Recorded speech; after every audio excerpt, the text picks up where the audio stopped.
जय श्री कृष्ण। आप सभी का हमारे YouTube चैनल पर हार्दिक स्वागत है। आज की इस वीडियो में आप सभी सुनेंगे माघ मास महात्म्य के 25वें अध्याय की कथा। तो आइए सुनते हैं। पिशाच कहने लगा कि हे मुन, केरल देश का ब्राह्मण किस प्रकार मुक्त हुआ, यह कथा कृपा करके विस्तार पूर्वक कहिए। देवदूत कहने लगा कि केरल देश में वायु नाम वाला एक वेद पारंगत ब्राह्मण था। उसके बंधुओं में उसकी भूमि छीन ली, जिससे वह निर्धन और दुखी होकर अपनी जन्मभूमि त्याग कर देश विदेश में घूमता किसी व्याधि से ग्रस्त होकर मृत्यु को प्राप्त हो गया। उसका कोई बांधव न होने के कारण उसकी औधर्म वैदिक क्रिया नहीं हुई और न ही उसकी दाह क्रिया हुई। इस प्रकार क्रिया के लोप होने से निर्जन वन में प्रेत होकर चिरकाल तक फिरता रहा। शीत ताप भूख प्यास के दुख से हाहाकार करता हुआ वह नंगे शरीर रोता फिरता था, परंतु उसको कहीं सद्गति नहीं दिखाई देती थी। सर्वथा दान न देने से वह अपने कर्मफल को भोगता था। जो लोग अग्नि में आहूत नहीं देते, भगवान का पूजन नहीं करते, वे आत्म विद्या का अभ्यास नहीं करते, अच्छे तीर्थों से विमुख रहते हैं।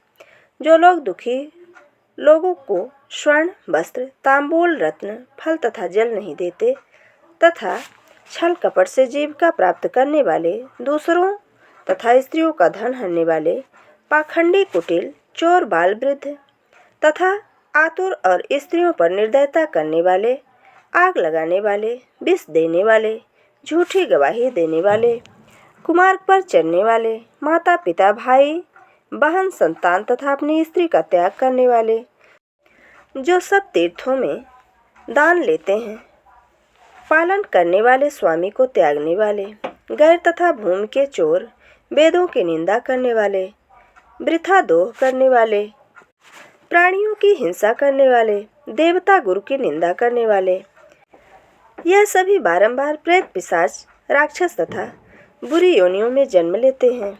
अतः बुरे कर्मों से बचकर धर्म के कार्य तथा यज्ञ दान और तप आदि करने चाहिए, क्योंकि कर्मफल अवश्य में मिलता है। इस प्रकार प्रेत की गति देखकर पाप कर्म कदापि नहीं करने चाहिए। ब्राह्मण कहने लगा कि इस प्रकार उस केरल के ब्राह्मण ने उस पर्वत पर अधिक समय व्यतीत करके एक मार्ग में एक पथिक को देखा, जो 2 गगरियों में त्रिवेणी का जल लिए हुए था। आनंद पूर्वक भगवान के चरित्र का गान कर रहा था।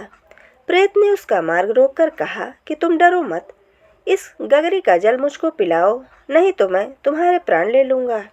देवदूत कहने लगा कि दुखी दुर्बल नंगे मुरझाए हुए तुम कौन हो, पैरों से पृथ्वी को स्पर्श न करके चलते हो। लोमस जी बोले। प्रेत यह वचन सुनकर कहने लगा कि मेरे ऐसा होने का कारण सुनो। मैंने कभी ब्राह्मणों को दान नहीं दिया, अत्यंत लोभी क्रियाहीन दूसरों के अन्न से पलने वाला था। मैंने कभी किसी को भिक्षा नहीं दी, न दूसरों के दुख से दुखी हुआ। प्यासे प्राणियों को मैंने कभी जल नहीं पिलाया। मैंने कभी छाता जूता दान नहीं किया, न किसी को जल का पात्र दान किया। पान या औषधि किसी को दी नहीं, न मैंने अपने घर में कभी किसी अतिथि को ठहराकर उसका सत्कार किया। अंधे वृद्ध अनाथ और दीनों को मैंने कभी अन्न से संतुष्ट नहीं किया और न ही किसी रोगी को मुक्त किया। न कभी ब्राह्मणों को दान दिया, न कभी अग्नि में हवन किया। बैसाख मास में किसी को ठंडा जल नहीं पिलाया। न ही मैंने बड़ या पीपल का कोई वृक्ष लगाया, न ही किसी प्राणी को बंधन से छुड़ाया। कभी कोई व्रत करके शरीर को नहीं सुखाया। इस कारण मेरा पूर्व जन्म सब बुरे कार्यों में ही व्यतीत हुआ। मेरे पूर्व जन्म के कर्मों से ही मेरी यह दुर्गति हुई। इस वन में व्याघ्र भेड़िए से बचा हुआ मांस तथा जंतुओं के खाने से गिरे हुए फल, वृक्षों पर लगे हुए सुंदर फल तथा झरने का सुंदर जल सब ही मिलते हैं, परंतु देव इच्छा से मैं कुछ नहीं खा सकता। सर्प की तरह केवल पवन भक्षण करके जीवन व्यतीत करता हूँ।